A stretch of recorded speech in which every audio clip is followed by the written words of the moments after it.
Good afternoon, good evening, and good night, and welcome to Throwbacks, where we talk all things cool and retro, and we've got a big boy. This is one of my most anticipated figures, not just of the year, but probably in my entire life, as it's 30 years in the making to finally get a Bulk and Skull action figure. I think we've had like a tiny, maybe a little 2-inch PVC stand type figure. If you want to call that a figure, I don't really consider it's like worse than a Funko. But yeah, so here we go. We've got finally some real live action figures of Bulk and Skull. Let's get into it. Alright, let's start with the packaging. I've made it a point to not really dig into any other reviews. Really since the pre-order went up, I was like, I'm just getting it. I don't really care what it comes with. So I really didn't even check a whole lot. I know it has like the morphers from that one episode, so that's about all I do know. But you got the Bulk here, Mighty Morphin Power Rangers, Fracus, Bulkmeyer. You do have some awesome, like very obvious 90s nostalgia going on here. You got Angel Grove, Gem and Juice Bar, but the decor from inside the juice bar is obviously present. You got a nice photo of Bulk here, and a little blurb about Bulk himself. And again, on the side, you get some more of that kind of 90s groovy action here with the juice bar. So pretty awesome. Obviously, Skull will be about the same, just with a different blurb on the back for Skull. But we're going to crack these bad boys open. I'm going to do that offline, pull all the accessories out, and we will really get into Bulk and Skull. Alright. Oh, this is happy time. This is happy time for Brad. I tell you what, I'm super stoked about these guys. I'm just looking at them out of the package. They're looking fun. So I'm pretty happy already. So first off, it does come, this is Skull we'll start off with. Skull does come with quite a few extra little hands there. We won't delve too deep into those because hands are hands, so they are what they are. You definitely have some Skull glass. I think these are kind of early on season 1. He rocked these a little bit, so those are worth noting there. And he does also come with a VCR recorder. Another one of these things that would be really good crossover with your Ninja Turtle line, both Super 7 versions and NECA. I think you could use these, and you could use these. I think you could have some fun stuff with even with the Ultimate G.I. Joe figures. I think you could have some fun with something like that, even if you don't use it with the Rangers. And then here you go with the Hot Dog Morpher from the episode where they are pretending to be the Power Rangers. I can't remember what they call themselves, but yeah, so a little Hot Dog Morpher, because that's just an accessory you would never think to see in any line really, but even a Power Ranger line. And then we have the alternate head. It's got his little beret here with the question mark. The earring hanging out there. Pretty good face there, not too bad. Definitely one of Super 7's better faces. And I will say, I think this is going to be the head I use. So let's get into the figure itself. Mr. Skullovich himself. And there he is. Looking only like a skull could look. Does have the earring here. A little scarf with a little chain looking accessories going on there. Does tie in the back, looks good. Their hair looks really nice. Definitely, again, one of Super 7's better face sculpts. They have definitely been improving over the last few years, that is for sure. Jacket is pliable, not too shabby, has some good movement, but some very good detail. Buttons. I do like this extra little strap there with the buttons that it would attach to, so that's nice attention to detail there by Super 7. Let's check arms, move up actually really nice, really freely. Let's see, check his elbow, not too shabby there, pretty good movement. Hands move around nicely. And elbows over here, a little stiffer over here. There we go. And a little stiffer in the arms, but not anything to be upset about. Definitely, I prefer stiffer than not stiff. And then you got a little chain there on his belt, extra chains going all the way around. stitching there. And then again, more chains going on there. You got some details on his cargos for his stuff there. Knees, good old knees there. And then I think Triple H must have stole Skull's gimmick here with these boots. Some very wrestling looking boots there. But yeah, Skull's looking great. Skull's looking good. Pretty happy with him. But now it's time to move on to good old Bulkmeyer. Alright, let's pull Bulkmeyer over here. And he's a big beefy boy, as one would expect from Bulk. He does have some extra hands as well. We won't dive too deep into that.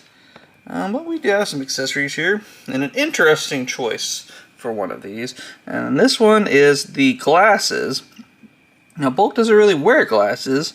But I do believe these are from the episode where he dresses up as Elvis for the Halloween. Now, I wish that they would do a repaint of Elvis, but then why would you put this in here? So it's kind of a weird choice for an accessory. I'm not too sure about that one, honestly. It does come with binoculars, because you know Bulk and Skull are always hanging out in the bushes looking for the Rangers. So pretty nice there. And again, another accessory that you can use with plenty of other lines. One that I don't think you can use with other lines is the hamburger morpher. Look at that. It does have the little light effects on the front with two little red dots that they did there.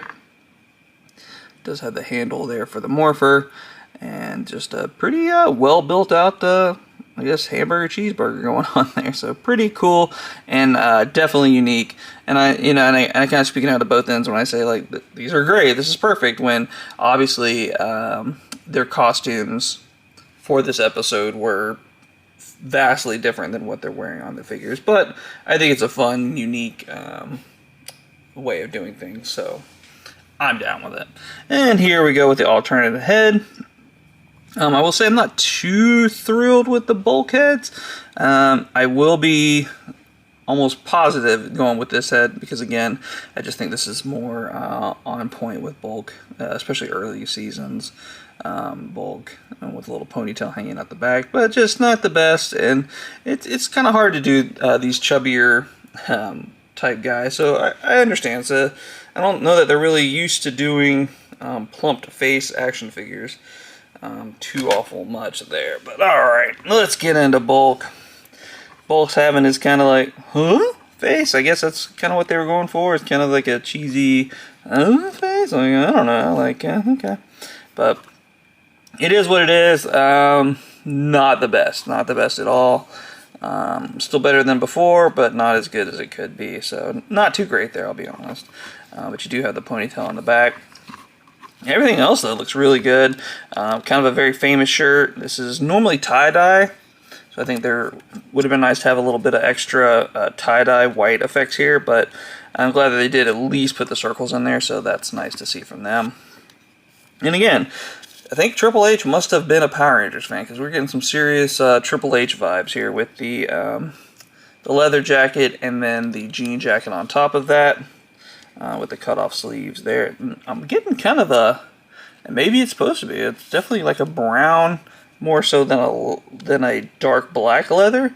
So it's interesting. Depends on the light. You get a kind of a dark brown, black look. So I actually really like that. I think that's kind of cool. It adds a little depth to it. So pretty happy with that.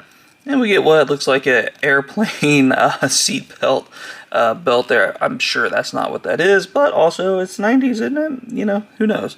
But pretty cool there. The rest of the stuff's pretty standard. You get some black pants with a little trim line down at the bottom. And you get some kind of Doc Martin-esque boots going on there. Let's see how his knees are here. He's a bigger boy, so let's check that out. And knees are good. No problem there. Nice and stiff. And then elbows. Oh, that's a stiff boy. We'll have to work on that. But let's get them all posed out how I think I'm going to display them, and we'll be back to finish up our final thoughts of Bulk and Skull. Alright, got them all posed out how I'm going to put them in my display case, which, in case you're wondering, which I'm sure you are, which area of my Power Rangers Super 7 display are these going to go in. I've got good guys, I've got bad guys. Where are they going to go? Well, they're going to go on the good guy shelf. I know, they're kind of bullies, they're kind of mean, they're kind of whatever. But, you know, as time goes on, they become good friends of the Rangers. They become good, helpful citizens of Angel Grove. So I don't feel right putting them with the likes of Lord Zed and Rita and Goldar and others like that. So, Skull and Bulk are definitely going to go in my good guy shelf. I've got one more Ranger to go. I think that'll be the end of the Super 7 Power Rangers run. I have a green Ranger glow-in-the-dark figure. Should be coming in a few days. So we'll definitely get that review up on the channel ASAP. But as far as these go, 30 years in the making, 30 years of waiting. I'm happy. Are they home run, out of the park, amazing, super insane figures? No. But are they what they needed to be? Yes. Are they enough to quench my thirst? Yes. It's a shame Hasbro didn't make them, but hey, they did make them, and Super 7 stepped in and filled that void, and I'm super glad they did, and super happy to have these Super 7 Ultimate Bulk and Skull. But what do you guys think? Was 30 years too long? You think you should have gotten it way before this, but you're going to have to settle for this, or is this just not something that you're into at all? Either way, leave us a comment down below, and while you're there, go ahead and like the video, and of course, subscribe to the channel as we post new content every single day. But it's time to get on out of here. It's time to get crazy. It's time to get cool. It's time to head on over to Angel Grove, grab us a little juice at Ernie's Juice Bar, and guess what we're going to do? We're going to throw one back. So for myself and Uncle BJ, we are going to throw one back, and we'll see you all next time.